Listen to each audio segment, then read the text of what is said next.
Pangarap. Isang salita na may 8 letra. Isang salita na hinahangad ng bawat isa. Isang salita na nagawa ng mapasakamay ng iba. At isang salita na katuwang ng salitang kaya ko ba? Kasi lahat ng tao sa mundo may kanya-kanyang pangarap na gustong abutin. Mahawakan yung mga bagay na palaging laman ng hiling. Maranasan yung sitwasyon na anumang gustuhin, kaya mo nang bilhin.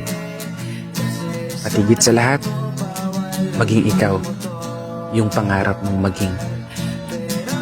Kasi ako, simple lang yung pangarap ko ngayon. Magkaroon ng 10 milyon. Siguro okay na yan.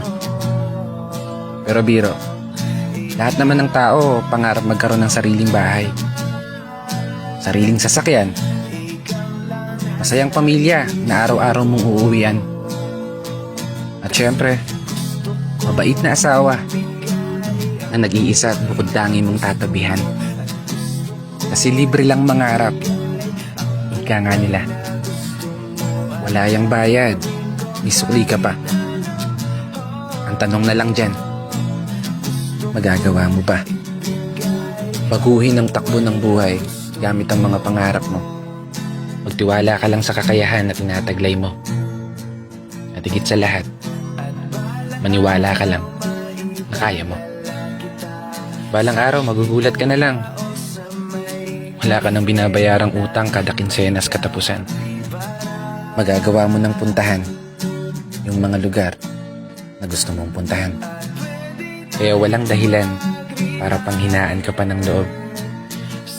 Kung sadyang medyo inaalat, tanggapin mo pa rin ng malugod.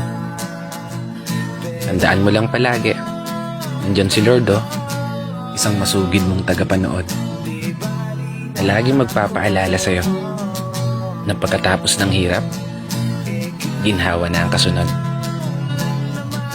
Kaya isang pagpupugay para sa lahat ng mga kapatid ng motorista na patuloy sumasabay sa hamon ng buhay.